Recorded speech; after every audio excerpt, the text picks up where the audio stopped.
Hello and welcome to the 2024 Board of Education Candidate Forum. My name is Jillian Samadi and I am the president of Teen BHEF. Teen BHEF is an organization dedicated to raising money for the school district and helping communities in need. Our names are Ava Choi and Mia Taylor, and we are the co-presidents of the Interact Club. The Interact Club is the teen extension of Rotary and is a community service club run by the students of Beverly Hills High School. It is important to state that Teen BHEF and Club Interact are impartial to any candidate. Questions have been formulated by students only, without the help or influence of any adults or supervisors. These questions reflect student issues chosen by nonpartisan students. No biases are affecting the process of this forum, which is solely led by the members of the student body. Now I'll explain how the questions are going to be asked and answered. The first question will be asked to candidate number 1. The candidate numbers were randomly chosen from a random generator right before this forum began. Once that candidate has completed answering the question, we will move in a ripple direction moving towards the right. So 1, 2, 3, 4, depending on the order. Once candidate number 1 has completed answering the question, candidate number 2 will answer the same question and so on. The second question will be asked to candidate number 2 and they will answer the question, and then candidate number 3 and so on. Each candidate has 2 minutes to answer each question, and there will be timers in the front row to indicate how much you have left for each question. So these 2 girls in the middle, they're both blonde. They're going to be holding up those color cards. So during the forum, they'll hold up 3 different colored pieces of paper. If they're holding up a green piece of paper, that means you're allowed to start answering your question. If they're holding up a yellow piece of paper, that means you have 30 seconds left to answer your question. And if they are holding a red piece of paper, that means you're out of time.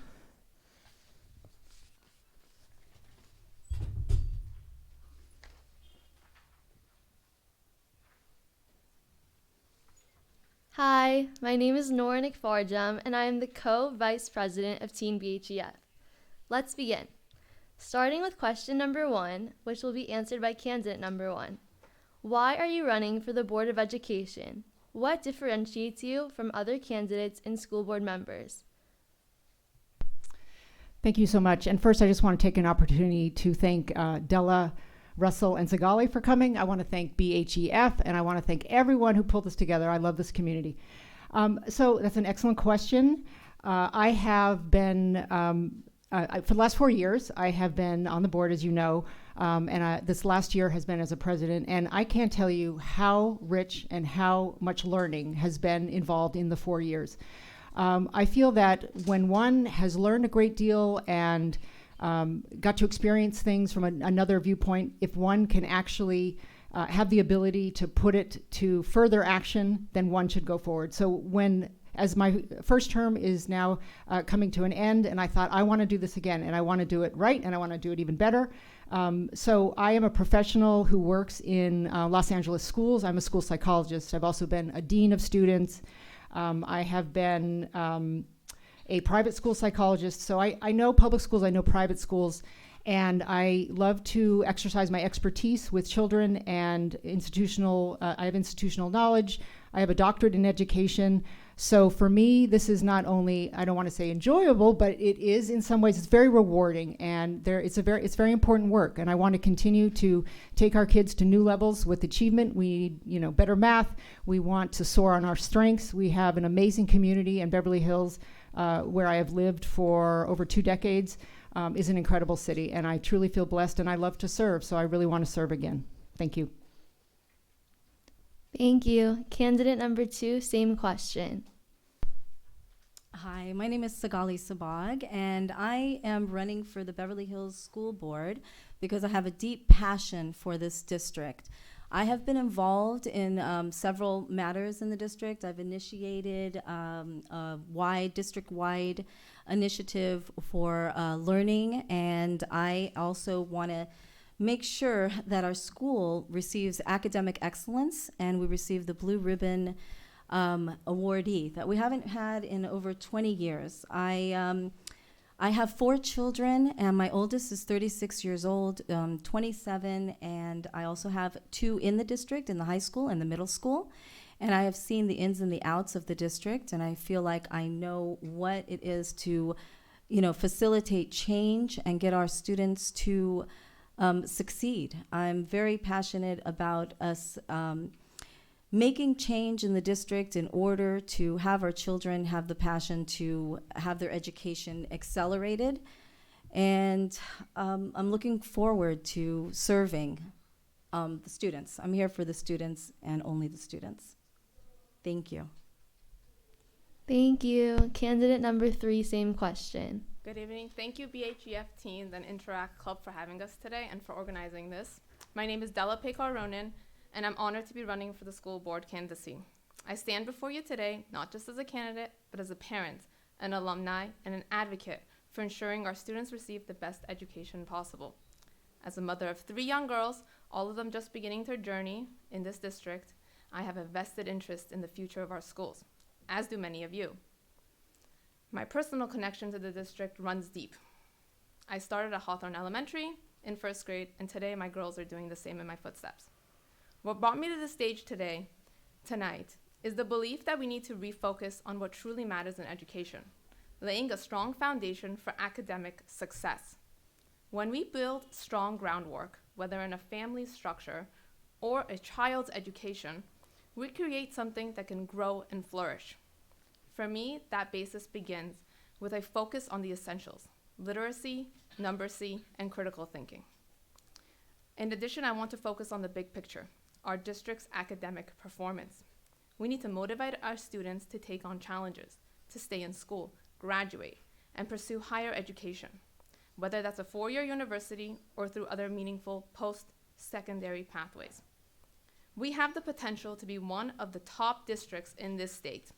And to get there, we need to push our students to take on challenging coursework, provide support for those who need it, and celebrate academic excellence.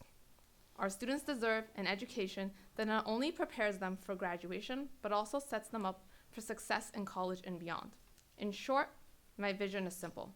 Every child in this district should receive an education that empowers them to succeed academically and professionally. And I hope to earn your trust and support tonight. Thank you. Candidate number 4, same question. First of all, I'd like to express my gratitude to Teen BHEF, to Club Interact, and especially the KBEV team who is filming this here today. As a proud resident of Beverly Hills for the last 16 years, a successful business owner, and most importantly, a devoted father to my daughter Arabelle, who is filming me right now, right there, who's in the 1st grade at El Rodeo. What I bring as a difference is I'm a dad, and more importantly, I'm a girl dad. So my daughter's safety and success means everything in my existence. My professional career has been dedicated to the protection of others. Military service instilled in me the core values of discipline, leadership, and accountability. It taught me how to stay calm under pressure, to quickly assess challenges, and to take decisive action. Skills that will prove invaluable on the school board as we address complex issues facing our school district. Throughout my security career, I've had the privilege of working with some of the most prominent names in music, fashion, film, and business from around the world. His experience have sharpened my ability to manage high-stakes environments and solve problems with precision. I will bring the same level of expertise to the BHUSD board to ensure our safety and well-being of our students, teachers, administrators, and our infrastructure. Our school must reflect the high standards and aspirations of this community.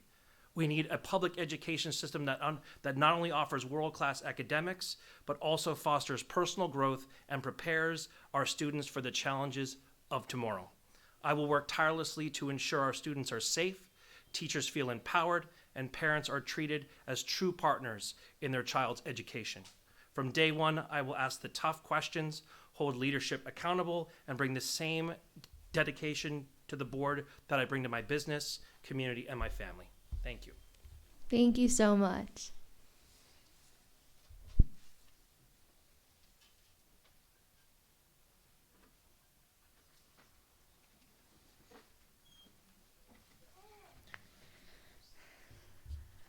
Hi, my name is Phoebe Cravoy, and I'm the other Team BHEF co-vice president.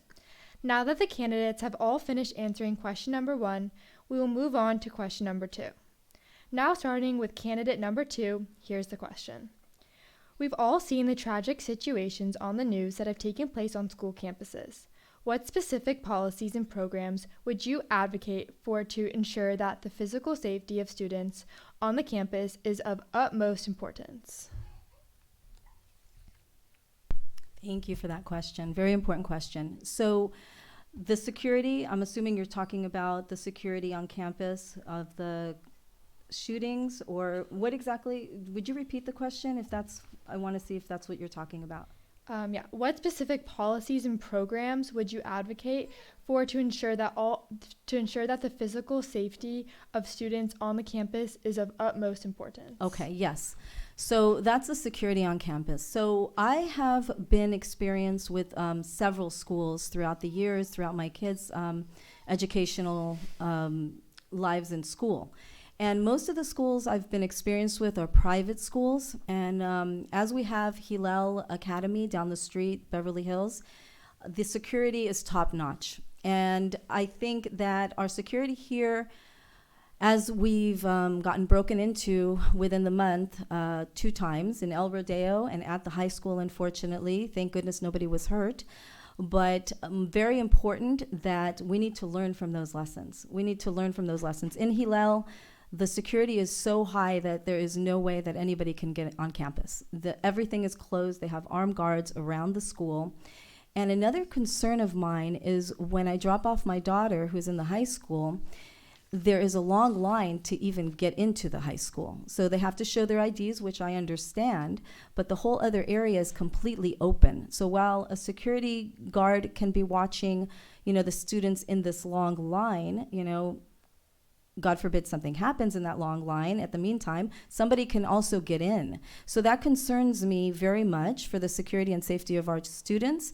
And I don't think we have enough security around the school. And I think we need to implement to learn from the Beverly Hills Police Department. And I know we have implemented that, but obviously it's not working. And we need to safeguard our children first and foremost, and we need to be transparent. So when something does happen, people find out right away.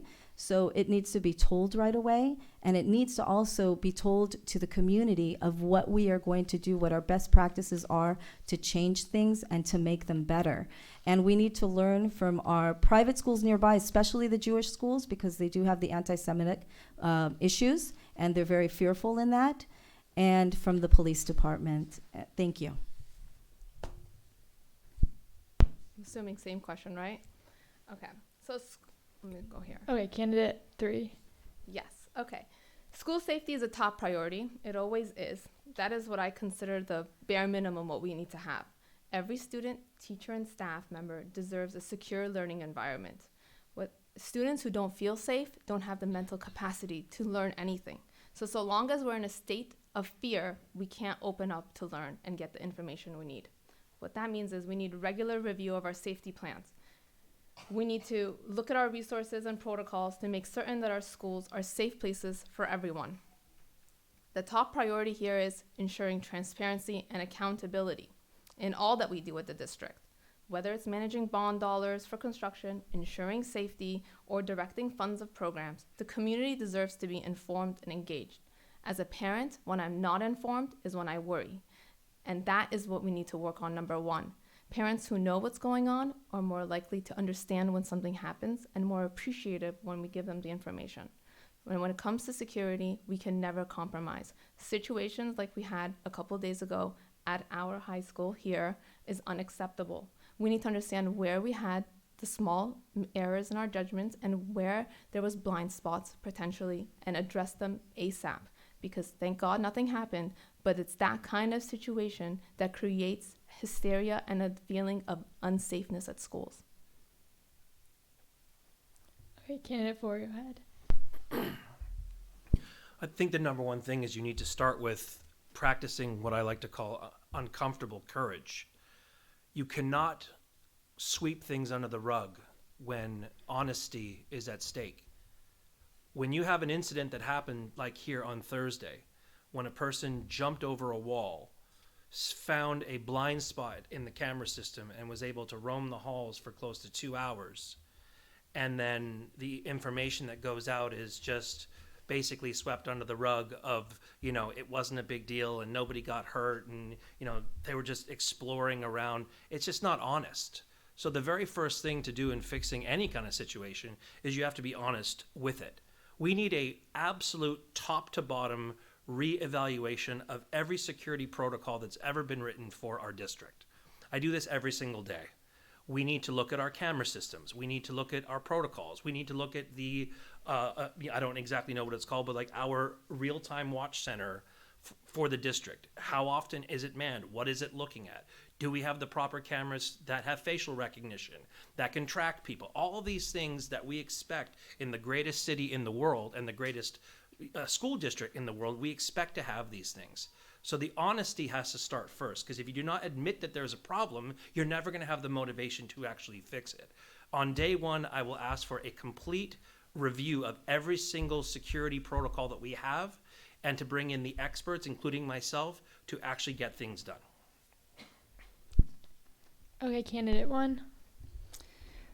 Thank you so much. So one of the priorities I have advocated for in my 4 years here has absolutely been security. And my colleagues on the board would say that is one thing that she brings up and advocates for, whether it is looking into it or focusing on it. Whenever we have been close to the end of year ceremonies, graduations, I say, nope, this has got to be a top thing we talk about. How are people coming in? How are people leaving? How are we vetting who's coming in? Should we employ handheld metal detectors? These are different times. And we have seen, no one's going to deny, we have seen more crime and more recklessness in terms of behavior in society and in our city since COVID, but it's been a long standing and growing trend, and it's very concerning. So one of the things I've done in my 4 years is that I advocated for and authored a resolution that is for gun safety and alerts. Now, obviously, a piece of paper is not going to keep our youth safe from guns. Guns are not going away.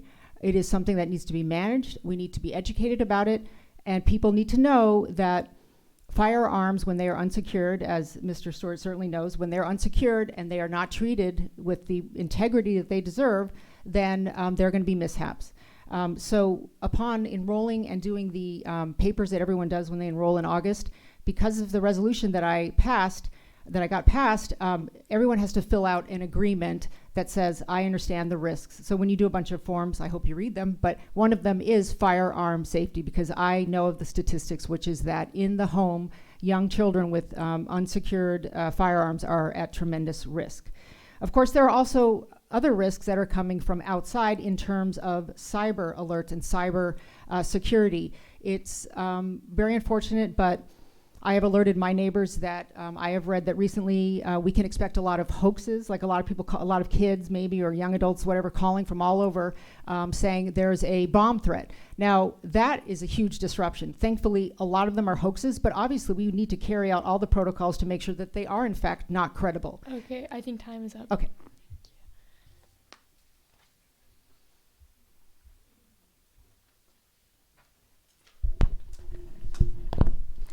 Hello, my name is Chloe Najad, and I am the Teen BHEF Treasurer. Each candidate has answered question number 2, so let's move on to question number 3. Starting with candidate number 3, here's the question. Recently, concerns have been expressed about our district's academic standings and rankings, some of which may be related to performance on standardized tests. Even incentives provided at school sites are not providing a boost in improving the scores. Students do not seem motivated and seem to be completing the tests with minimum effort, filling out the tests with random answers. In light of concerns about our school's academic standing and rankings, how would you utilize the data related to student performance to help the district regain a competitive academic reputation? Thank you. That's a great question. Again, as everyone here knows and most people are informed, our test scores have been not doing so well. The test scores have been like this for a couple of years now, if not more, and it's just this year has gotten a lot more light on it. I think the issues are in many sections, one of them being the academic rigor of the curriculum we're using. Another, classroom sizes. Unlike private school, we're in public schools where we have students of different academic levels all within one class. We have teachers managing students with learning disabilities, English learners, and much more advanced learners, all within one body of students. We need to have classroom sizes that are manageable so that the teachers can give them that kind of attention that they need. There's also, unfortunately, a lot of misuse when it comes to AI and ChatGPT. We live in a time period where, whether we like it or not, our smart students here know how to use ChatGPT to come up with all kinds of creative solutions and answers to their homework assignments and their research projects. For that reason, I believe we have no choice but to go to much more traditional types of planning. And I think those essays, whether our students here like it or not, need to be done in class on paper.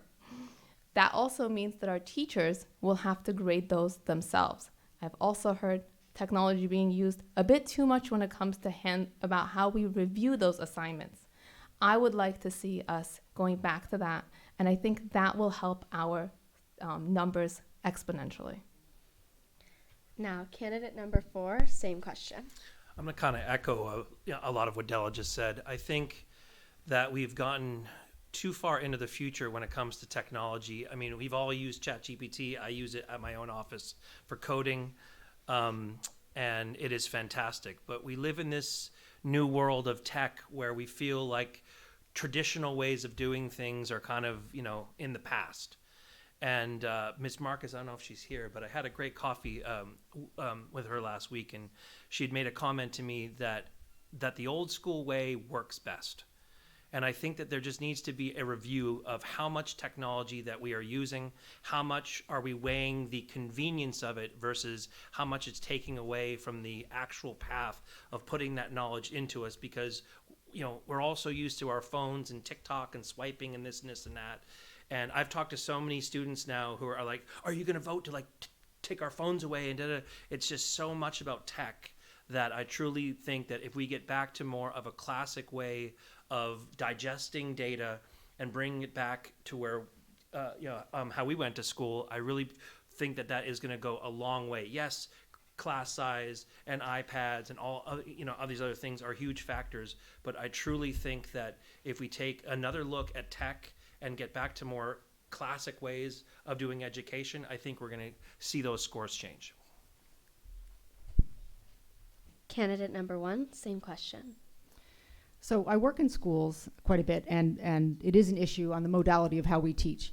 When you move away from the 1800s, and this was part of my doctorate in education, there used to be a little schoolhouse where everyone sat and they listened to someone give you information. Now, whether we like it or not, technology, and not using ChatGPT or any of those things, and I don't use those, by the way, but there is a lot of information, and we, as 21st century learners, want our children to be able to unearth that information and to learn how to research. It is no longer that they are receptacles of information while someone stands at the front. I don't see that anymore. I've seen schools in Chicago. I've seen schools in New York. I've seen top schools in the Palo Alto area. If you look at how technology is being used, phones aside, addiction and social media problems are terrible and must be dealt with. But there are certain utilities that must be used, and the vast amount of research, when it is credible and reliable information, cannot be cut off from our students. We will not attract the best talent, the teachers who come from the most credible and outstanding programs. There has to be some balance. It's all about balance. And the reason why we needed to pass during the 4 years I was here rules and regulations for cell phones was because we saw the problem, and I saw the problem, and I still see the problem, and I want even more oversight of that. I want better monitoring of how those phones are being used in the high school. I want to see all the phones in a locker or away from their immediate use because I see the problems. But technology has a place for the visual modality, auditory learning, all sorts of things that make all of our lives better. And I'm trying to get rid of addiction because those are things that we can't deal with. Thank you. Candidate number 2, same question. Hi, thank you. That's a very important question. So the question is on raising our test scores, correct? Yes. Okay. So number 1 is accountability and comprehension. As I was raising even my older kids, which is a lot different generation than it is today, the number one thing of raising test scores is to know that our children are comprehending what they're learning. If they know what they're learning, then they will easily pass their test. The only way they're not passing their test is because they don't even know what's on the test. They haven't even learned. And when they're failing their classes, they can't move on to the next classes. And we are moving them on. We're moving them right along. We're not, keeping anybody back, which I understand. I'm not saying to keep them back. But number one is our teachers. Our teachers are the most important, crucial space for our kids to learn with their academic excellence. Our teachers are educating the future of our kids that are leaders for tomorrow.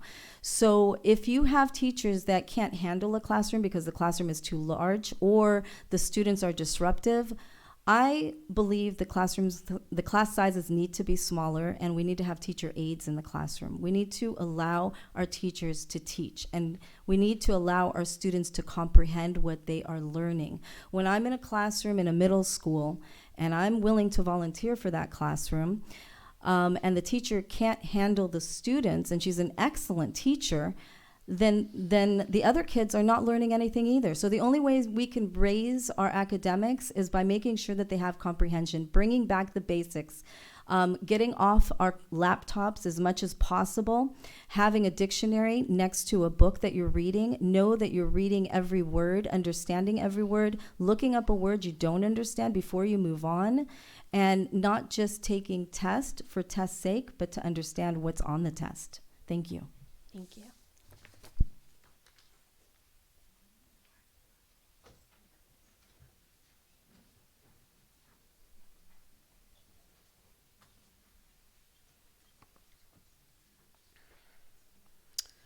Hello, my name is Barbara Kotlier, and I am the Teen BHEF Secretary. Moving on to question number 4, we will now start with candidate number 4. Here is the question. What are your thoughts on the progress of the current and upcoming phases of construction at BHHS? What measures can the Board of Education take to prevent further delays? Well, on the construction topic, I know it's a very it's a complex one. I've actually been asking for a lot of details on this, but I have not been able to get a lot of information. I know for a fact that nobody wants to have another bond. Nobody wants to see their property tax go up, and nobody wants to see any more money being misspent. I'm not saying that there are nefarious things that are going on, but there's a lot of rumors that there's been a lot of mismanagement of the funds. And once I can get on the board and actually look under the hood and see how money has been spent and on what projects, that's when I can give you, a better full answer. But the number one thing is that we need to have the best infrastructure in the district and throughout the entire country.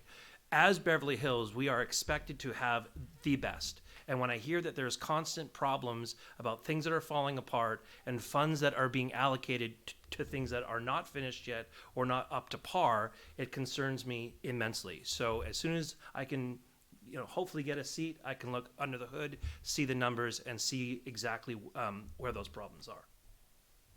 Candidate number 1, same question.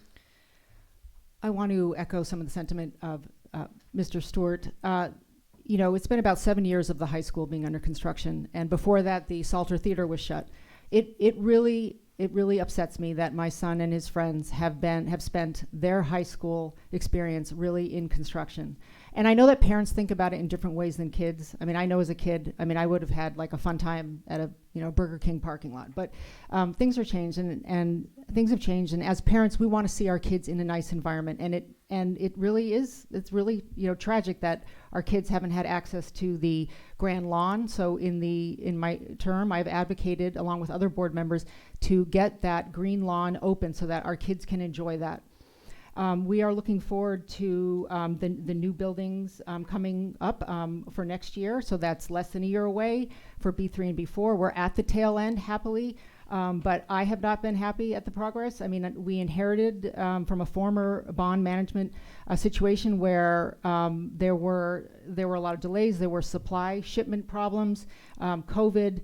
I wasn't part of that at the start of it, but I feel like the current bond management program is definitely given us a transparent schedule, and I've really appreciated that transparency. I feel like we are on the right track. Unfortunately, my kids will be out of the system by the time things are firmly in place and done.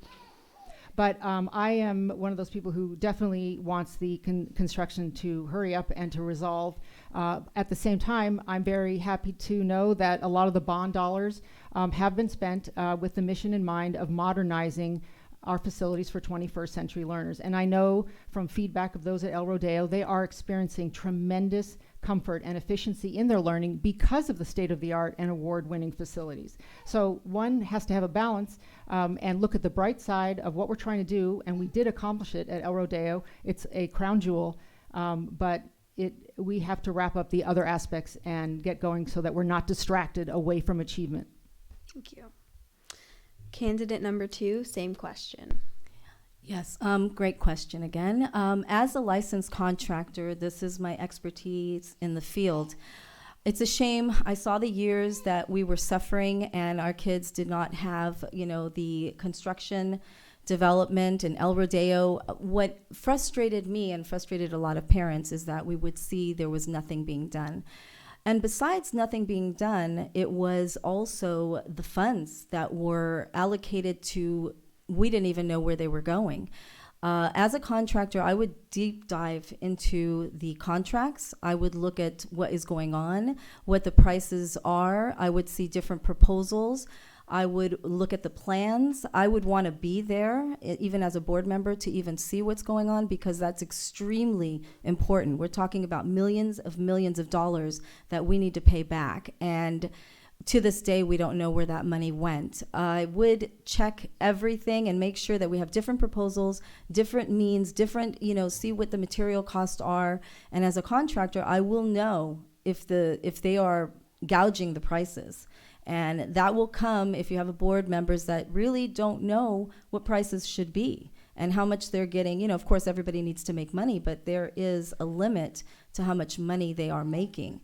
And I would look at every single detail and not let it go. That's 100%. And I have heard in board meetings in the past, I've heard Mrs. Marcus even ask, didn't we already pay for the elevator? Wasn't that something that we already did? And there really weren't any answers to that. So I would not just ask the question, I would demand to see the contract. If there's change orders, that's when you start getting, the gouging prices start going up with the change orders, because people who don't understand just go ahead and pay it because your feet are already in there and you have no choice at that point because you're in the construction. So what are you going to do? Stop everything and hire another contractor? And that's exactly what we ended up doing. But in the meantime, our children suffered. So I would take a deep, deep dive into that with my education and my experience in construction. Thank you. Nobody would be allowed to do what they did. Thank you. Candidate number 3, same question. So when it comes to construction, I think the issue what we have as parents and community members is transparency and accountability. We've had a lot of mismanagement with those funds, and as you can imagine, people in the community want to know what happened and how are we going to hold people accountable. So we want to ensure that the construction projects remain on track, and this means for the high school. If you notice, as soon as El Rodeo finished, the community got behind El Rodeo, and there was a feeling again of excitement for Beverly Hills. It is a feeling that is missing at the high school, because when a project is in construction for so many years, it is not a place that families want to be at. It is not the place that students want to stay at, And a high school serves that community. A high school can be our focal point. So construction needs to stay on track, and I want to assure that it does so. That also means that we need to do regular reporting and communications with our community so everyone is informed about that progress. Now, what I don't really talk about much is that I actually studied architecture as an undergrad student. And my background in architecture means that I too, like Sigali, can read all kinds of plans. I read them, I review them, and I've drafted many of them. I also am very familiar with exactly how much things should cost and where there might be price gouging. So I want to reiterate the fact that it is good to have a perspective and the viewpoint of people who are familiar, but it's also more important to hold people accountable for what they promise for us to deliver. And in this case, that high school better be ready by 2025. Thank you.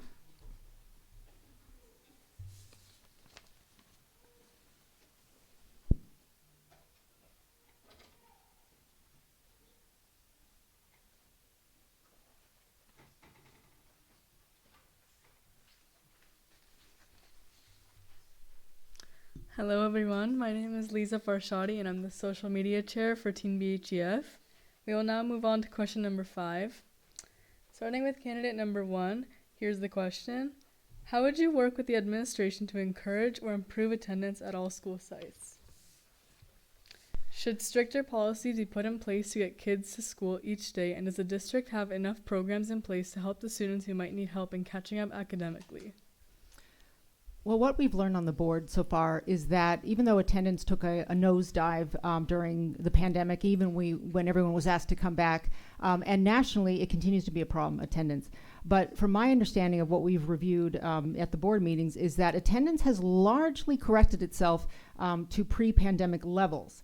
Now, there is a change since COVID in general about, I think, especially older students, on how they view schooling. And it's almost like they think, well, or maybe in the back of their mind, we sort of were able to do it remotely, so, I'm just going to get the notes from someone and I'm going to look online. And that's not acceptable. We need to continue to get the kids here. At a public school, there are ways that is done. There are some actual sort of punitive methods called the SARB review board, which if you miss a certain number of days, you actually get a notice, and they won't, but after many deliberations, they could take your kids away if you don't get them to school. We know with high schoolers, you could say, you were asking, should there be stricter policies? Well, I don't know if you are going to get that motivation for kids to come if you say, you better come or else. I think that the way to motivate them is to continue to offer a variety of different things that get kids to want to come to school. BHEF, and one of the reasons why I like to give to BHEF is that they come up with initiatives that really make sense. There recently was more of a push towards chess at lunchtime, if people want that. So that just the opportunities that a lot of kids like sports, if they want to do alternative things, that there are other things that get them motivated to come to school.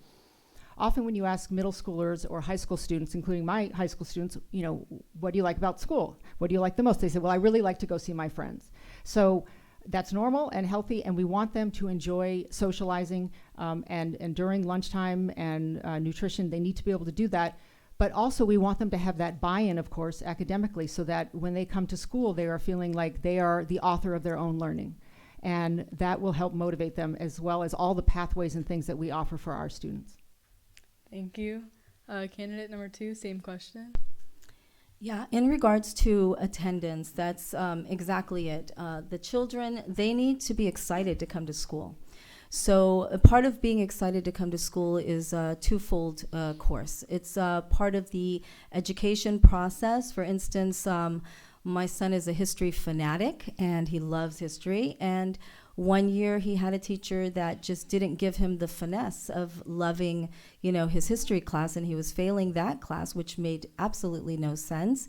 So if they're excited in their classes, especially if they're excited of the subject, and that spark is not ignited in them, then they don't want to go to that class. And not wanting to go to school could be a part of a number of things. It could be a part of bullying, that they don't want to see, other students that may be bullying them. Not coming to school, attendance is extremely crucial. We have to deep dive into that, because the only reason a child wouldn't want to come to school is because they're not happy. Something's going on, because it's not like they're going to be happier at home doing nothing, or watching TV or playing video games. And for instance, like I have a group of the boys in the middle school that are starting to come to school at 7 in the morning. I don't know if anybody knows this, but they're coming to school at 7 in the morning to play basketball, and they're loving it. And of course, they're going to be in their first class on time.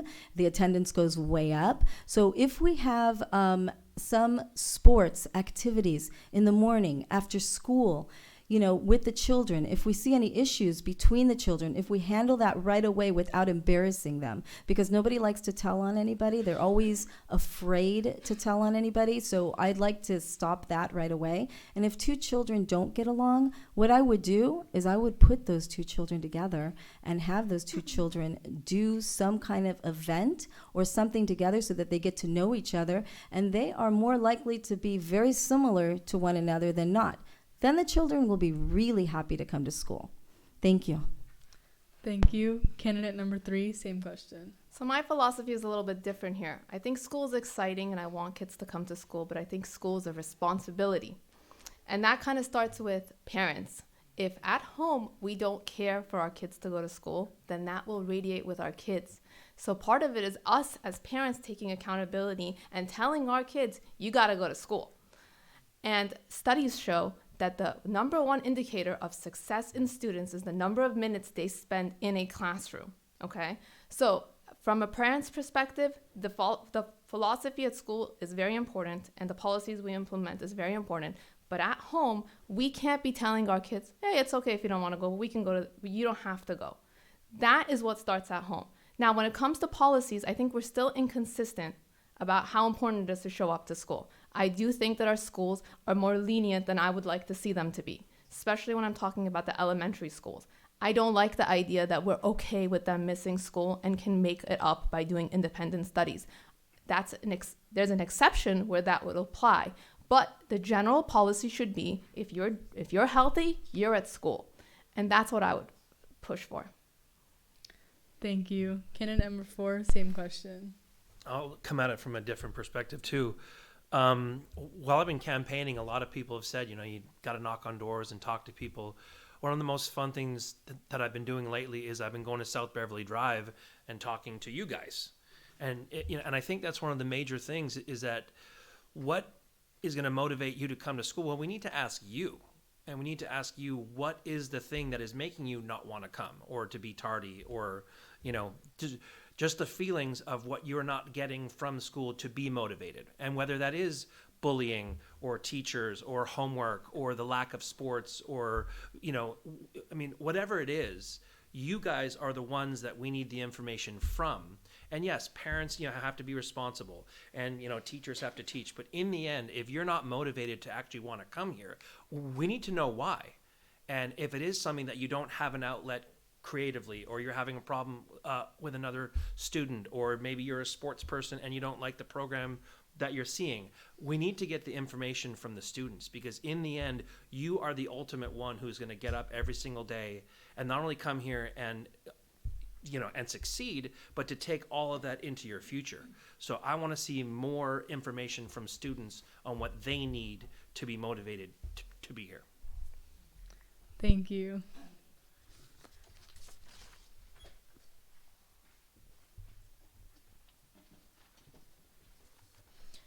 Now moving on to question number 6, we will start with candidate number 2. Some believe that AI is cheating and some think it enhances work. What are your thoughts on district policies regarding AI for schoolwork, and is there more that the district can do to establish new policies for the use of this technology? Yeah, absolutely. AI is a huge problem. First of all, it shouldn't be used. It shouldn't be used at all, because we want our children to be independent thinkers. Technology should be used in some sense, but using artificial intelligence is going beyond just using our laptop or, I've seen, like, the high school students I've never seen in my life with my older kids have reading glasses. I know that reading glasses are for anybody over age 40. So young teenagers are having reading glasses now. If I'm on the computer too long, my eyes start hurting and I start getting migraines. But using artificial intelligence is really, it's disabling our children in order to use their own intelligence on reading, writing, arithmetic. They need to start getting away from that. We need to go back to basics. We need to make sure, like I said before, use the dictionary. They don't even know what an encyclopedia is. But imagine if we had the encyclopedias in the classroom and we weren't, allowing them to use the laptops so much like on Google, and they had to actually investigate things on their own. That way, they have to use their minds, because the more we use artificial intelligence, the less our intelligence will be. And that is, something we're doing a disservice to our students and our future, because our students will end up just relying on the artificial intelligence. And it's just going to get more and more. And we actually had the problem with the AI use in the middle school, where they ended up, doing with the children and the faces. That's something different, and that did not happen in school. So that's a different, separate issue that we need to teach our children ethics and morals and values, and to take that away with them. And the parents do need to get involved in that situation. So I don't blame the school for that, actually. But we need to teach them morals and values. That's very important also. Thank you. Thank you. Candidate number 3, same question. Yeah, so I spoke a little bit at the beginning about AI. I'm actually of the belief, believe it or not, that AI is something we need to teach our kids how to use. It's here to stay. Just like when I was a kid, internet came and it was here to stay. And students who don't know how to use AI properly will likely not be as successful in their academic and professional lives as those who know how to use it properly. Now, I say properly because from a legal perspective, I often use AI when I need to generate, for example, a professional email, or I need to come up with a creative way to write a note.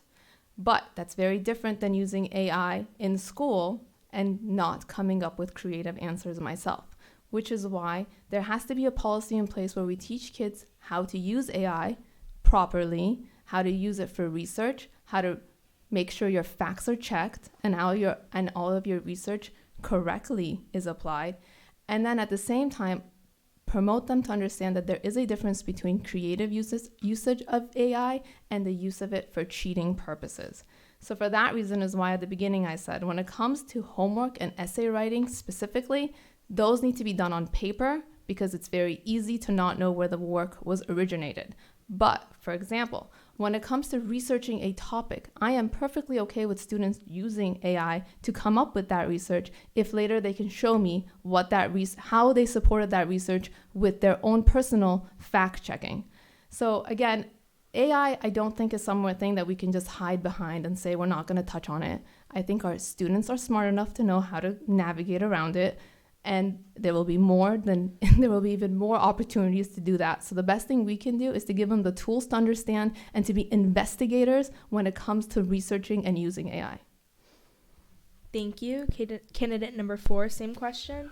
I think everyone's answers here have been absolutely fantastic, but I think it just comes down to your own integrity and what you want for your own future. AI can do incredibly magical things. Like Della said, it's not going anywhere. In fact, I think that we should have courses on it so you all, absolutely master it. The CEO from NVIDIA said that he expects in the next decade that someone is going to be a solo billionaire of, a one-person company just because of AI. So you need to master it. But you also have to have the motivation internally to know your subject. Because again, it's basically just you saying, look at this amazing work, but then if someone is going to test you on it, then you're going to not know anything. So you just have to have the personal integrity that you want to be exactly what's on that piece of paper or on that screen and not just ask for AI just to do it for you.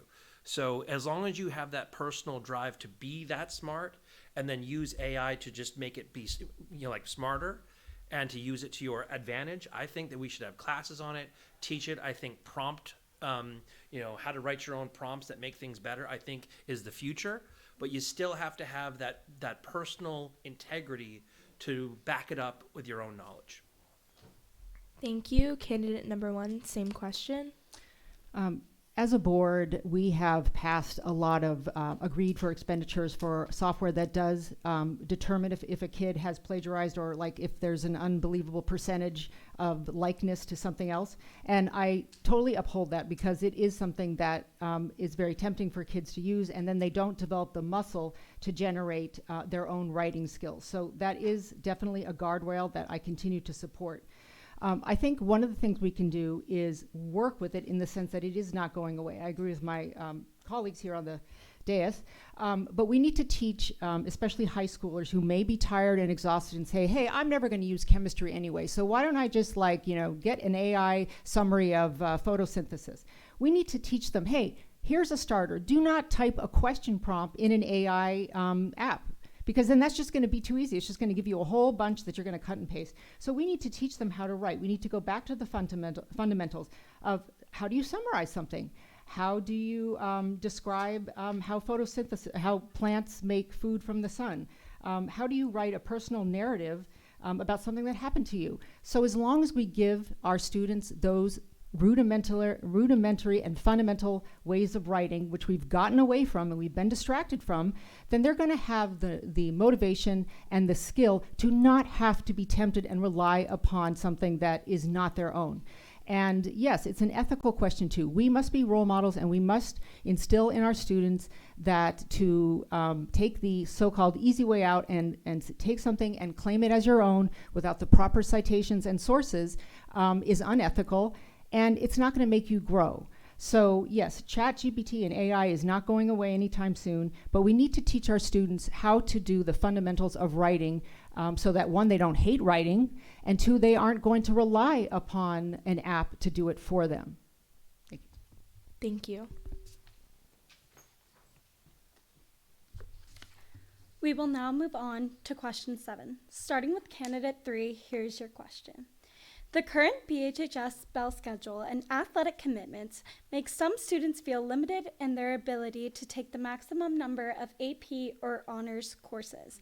How might you work with administration to address these student concerns, making it so students feel they have the chance to excel both academically and athletically without sacrificing educational opportunities? Thank you for the question.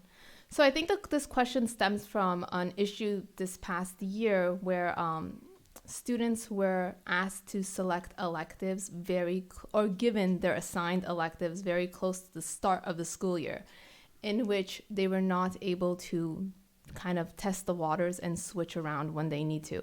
I think a shortcoming there is that by having the schedules and the bell schedules given to students so close to when school starts, it ends up not giving those students the chance to kind of, again, look around as to what they want. I propose that our schedules be provided to students earlier so that they can have a better chance of looking at it. And I do want to take this opportunity to speak about the pathways to success.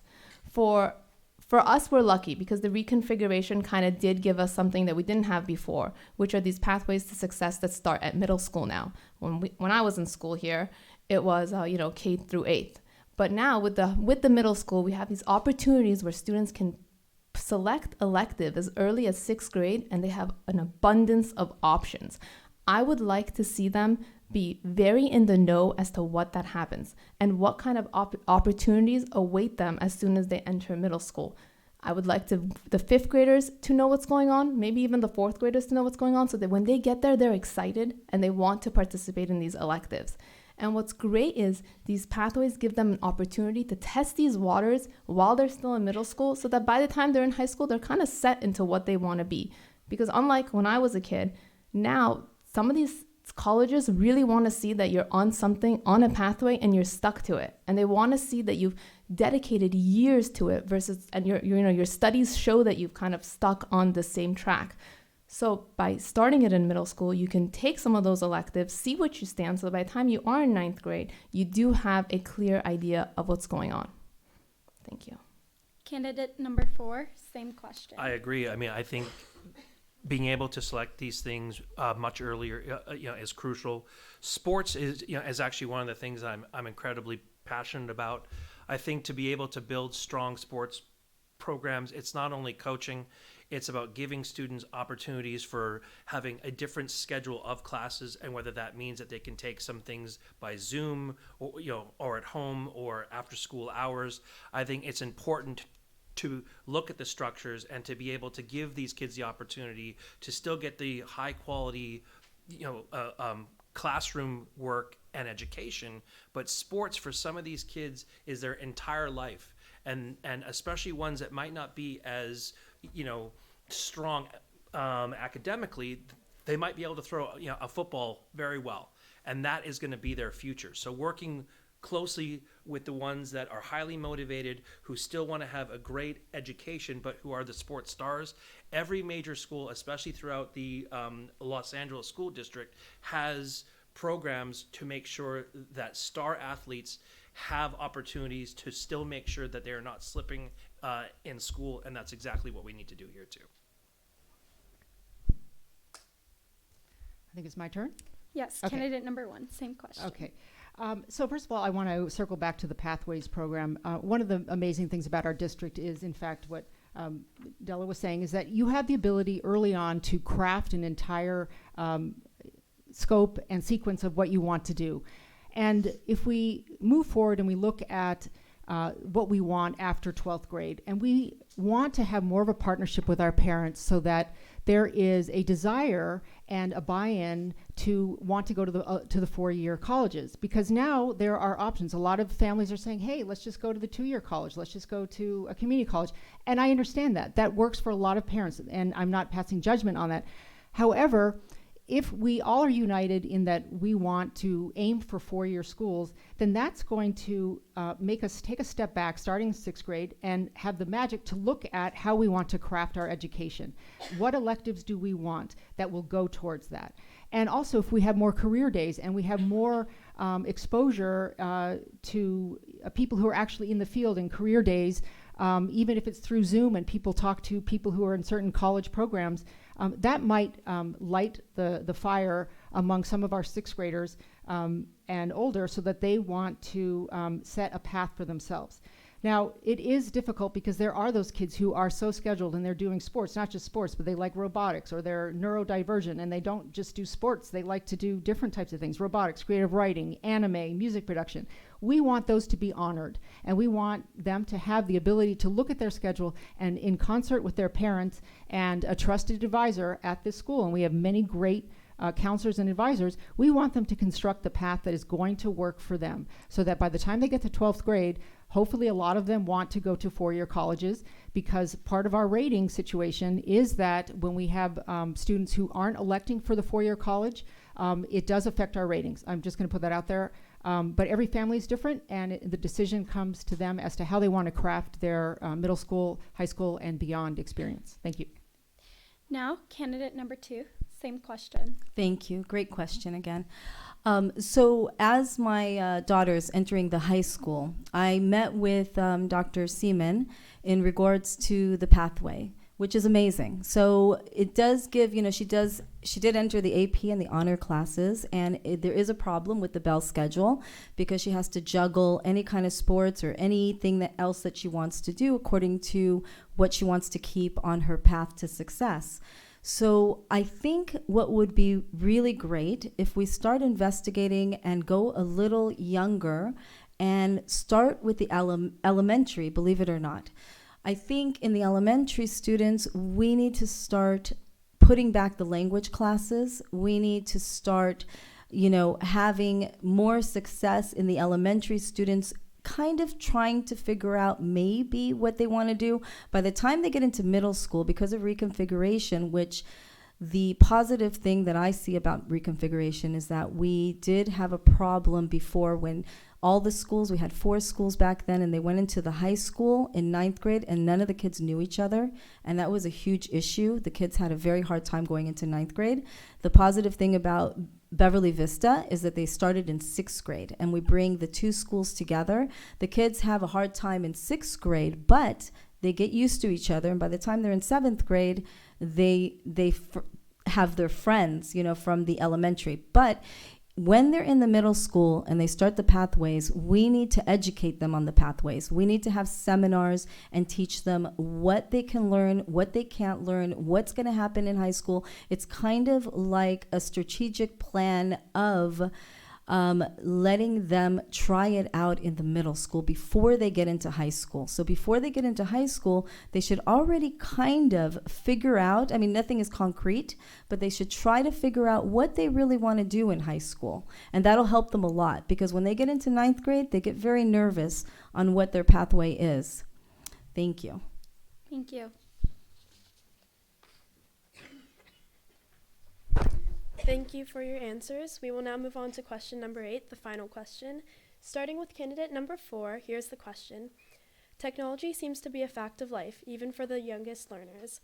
What do you believe is the role of the school board to ensure that evolving technology is used in a balanced and developmentally appropriate way in classrooms, especially in elementary schools?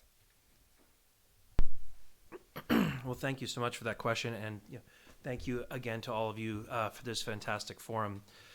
Technology, it's one of those things. It affects everyone differently. It's affected my daughter, in certain ways. Some people can, have an iPad super young and it doesn't affect them at all. Some kids can have an iPad or a phone super young and it affects behavior, sleep patterns, and everything. I think there's no doubt that there's no way of getting rid of it, but I do believe that it needs to be limited for sure, especially in grades 2 and under. I think the more screen time that people get used to, there is studies out there that it affects the brain, it affects behavior. I don't think that there's any doubt about that. And I think that the board is going to play a super strong role in making sure that we monitor these things and make sure that these kids are learning basics first and staying away from technology. It's going to be inevitable. It's never going to go away. And kids are going to go to other people's homes and play with their iPads, and stuff like that. But I think in the earlier grades, the limiting of technology is crucial. And I think that most people up here agree on that too. So again, I appreciate everyone. Thank you so much, guys. And we look forward to serving you. Candidate number 1, same question. So there's no question that raising my 2 children, I always want them to be outside. I want them to be active. I want them to be using all their modalities. I was a big proponent of the 7 intelligences, if you recall, from when I was at Harvard. Howard Gardner was working on different ways to use your intelligence and different ways to learn. So I have no doubt that if you just have a one-dimensional screen, and that's how you're learning, especially at the younger ages when there's rapid wiring of neurons and different parts of the brain, that not only can that pave the way for addiction and a reliance on screens, but they're not necessarily going to be exercising and doing all those things that I want them to do. We have to find a balance because when you look at 21st century learning, we as a district have sent different professionals to the ISTE conference, which stands for International Society of Information Technology in Education. Our bond dollars were actually employed so that we can modernize our school district, and that includes the use of some devices.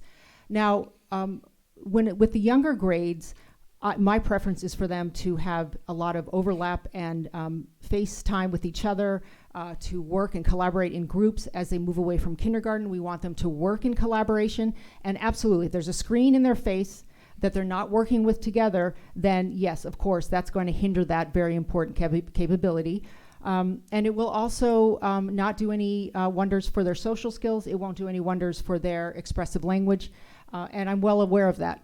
At the same time, if you go back to the ISTE conferences and what they suggest at Harvard Graduate School of Education and Stanford, there are some tools that are needed to get kids into the 21st century learning. For example, Makerspace. I was too old to take advantage of that, but Makerspace is something that does require software and a screen to program things and to create certain things. It should be used limited for kids under grade 2, but to just totally throw it out. Thank you. Thank you. Candidate number 2, same question. Thank you. Technology, obviously, we can't get away from it, and we need to know how to limit it, as everybody agrees. We need to basically use technology when we have to, and definitely try to get our children back into the reading. There's something called pleasure reading. Pleasure reading I don't hear very often anymore. Kids used to read like 10 books a week, believe it or not, when my daughter was in school, and she loved reading and became a writer. With technology, they will not be readers because the technology takes that away. It takes their critical thinking away. It is addicting. And with the boys, they do the computer games, and even sometimes we have the app, I believe, on our school laptops that if they do anything and say, type anything wrong, it alerts right away. But in any case, we need to teach them how to use technology because we obviously can't get away from it, but we also need to limit it in school to the most and the best that we can. It is not doing our students any service by allowing them to be on the laptop all day long in the classroom, especially the younger kids. It's very damaging to their brain, as we know, today. So I definitely would take the technology as much as we can away. We took the phones away. I believe that a lot of kids know not to use their phones, especially in the high school, and they're very good at that. So I use that as safety. But with the laptops and Google and the classroom, I would limit that, definitely. Thank you. Thank you. Now candidate 3, same question. So I see this question as a question related to the elementary schools and our youngest students. As someone with very young students, I'm dealing with this a lot. I'm a parent that doesn't have an iPad at home, and I have talked to doctors who have told me all the developmental skills that get limited with technology use. Excessive screen time hinders handwriting skills, problem-solving abilities, and social interactions. To provide the best possible start for our children, we need to limit tech use in early education, and the focus must be on ensuring hands-on and teacher-led types of work. For that, I think for our youngest learners, we need to limit or remove the 1-to-1 ratio of iPads to students. I understand the benefits of apps like iReady. I know we rely on iReady to make customized and specifically tailored assignments for our students. I, in fact, really love iReady. But iReady does not need an entire iPad per student to work. We can have our students working on one iPad, for example, or 2 iPads in a class, and have them do those apps during a specific time. The goal, again, is consistency. We want the different grades and the different classrooms to have a similar type of work provided in their class. We do not want teachers and we don't want students that have very different exposure to the amount of tech that's being used.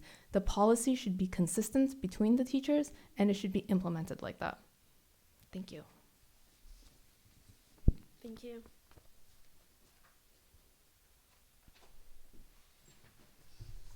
On behalf of Teen BHEF and Club Interact, thank you to everyone for attending this candidate forum, and thank you to our candidates for participating. We hope you have a great rest of your evening.